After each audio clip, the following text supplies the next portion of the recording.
vai escutar durante esse programa. Vamos lá. A área técnica do TSE manifestou-se contra a reintrodução do voto impresso nas eleições de outubro, em apoio à ação de inconstitucionalidade ajuizada no STF pela PGR.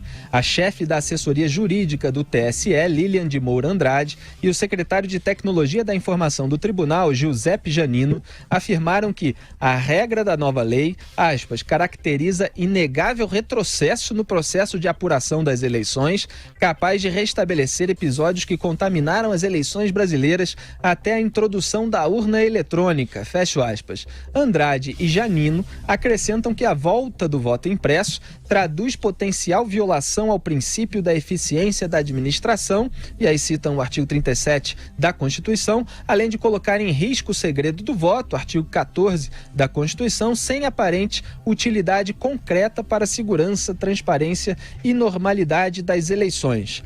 Ontem, especialistas ouvidos pela CCJ, a Comissão de Constituição, Justiça e Cidadania do Senado, na verdade, que realizou uma audiência pública, avaliaram que o TSE, o Tribunal Superior Eleitoral, tem demonstrado má vontade e falta de interesse para implantar o sistema de impressão de votos na urna eletrônica. A lei que obriga a impressão do voto foi aprovada em 2015 e, desde então, segundo os participantes da audiência, o TSE pouco fez para viabilizar o sistema. Agora, a poucos meses das eleições, a Corte alega falta de recursos diante do alto custo da medida. A gente tem comentado muito isso aqui. Nas redes sociais viralizou o discurso do procurador do Mato Grosso do Sul, Felipe Jimenez. Reginaldo, tá no ponto? Então vamos ouvir. Acontece que o nosso povo vem sendo enganado por essa máquina, essa arapuca, porque sempre que olhamos para o problema tentamos enxergá-lo através da tecnologia. E na verdade, Excelência, nós temos que olhar para essa máquina com a luz da lei. Os cidadãos estão indignados. O Tribunal Superior Eleitoral não pode recusar o cumprimento à lei. Somente o exercício do voto é secreto para garantir ao cidadão a liberdade de escolha. O ato seguinte, porque o processo eleitoral é feito de etapas, o ato seguinte é um ato administrativo. A contagem de um voto é um ato administrativo e se submete a um requisito de validade sob pena de ser nulo, que é o princípio da publicidade. Qualquer ato administrativo deve ser público. Entenda, Excelência, nós queremos auditar o fato jurídico, não é a máquina, porque nós, cidadãos, não temos sido respeitados na nossa escolha. Nossa escolha só será respeitada se ela for retratada no corpo físico da impressão para cumprir o princípio da publicidade. O exercício do voto é secreto, mas a contagem deve ser pública. E qual que é a artimanha da urna? Ela estende o segredo do exercício até a última etapa.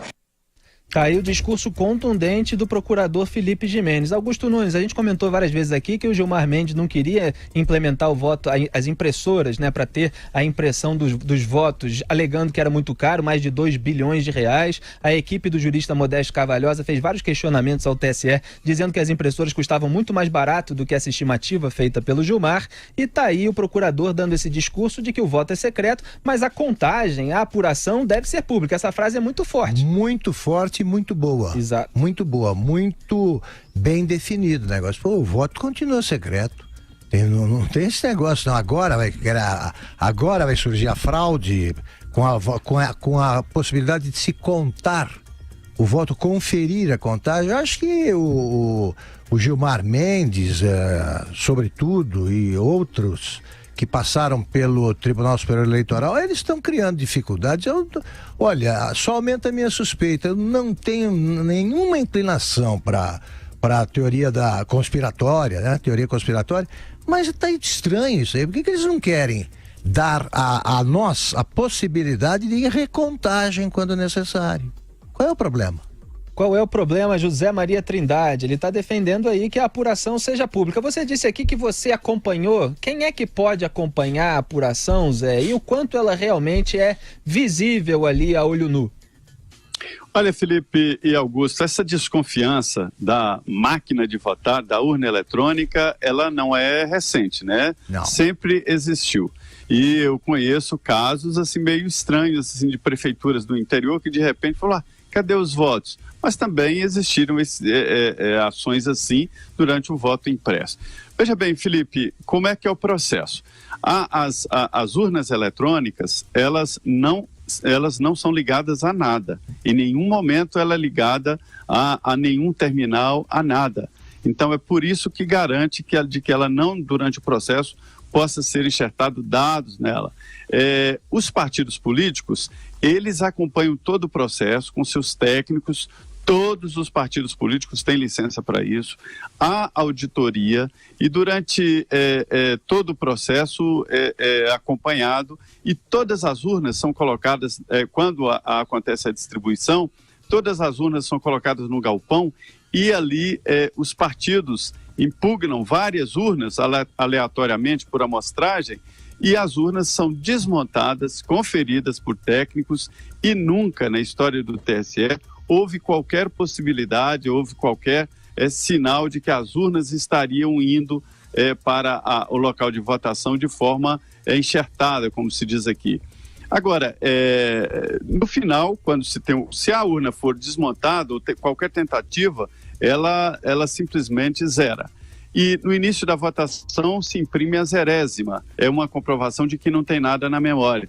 No final, e eu recebi muitos e-mails aí de funcionários da Justiça Eleitoral indicando que é verdade. No final, cada sessão eleitoral, ou seja, cada urna, ela imprime o resultado daquela sessão e esse resultado é pregado na porta. Então, qualquer partido com mínimo de estrutura pode acompanhar em cada sessão, através de fotografia, o resultado de cada sessão. Só que eu tenho isso aí eu acompanhei, fui no TSE, o TSE abre, houve um teste, inclusive, para hackers, e o máximo que se conseguiu foi definir a ordem de votação, até hoje, o máximo que se conseguiram, nem identificar a votação. Só que é o seguinte, isso até agora, daqui para frente não sei. Todos os dias alguém quer dominar essa máquina, alguém quer usar essa urna eletrônica. Daí a necessidade mesmo de desconfiança e de acompanhamento. Uma coisa que eu acho, por exemplo, esse Giuseppe Janino, ele já está há muito tempo nesse cargo de diretor técnico do TSE, e eu acho isso também muito suspeito. Por outro lado, essa história da impressão, pelo menos por amostragem, é altamente eficaz, até para espantar de vez esse tipo de desconfiança, né? As pessoas têm direito de desconfiar.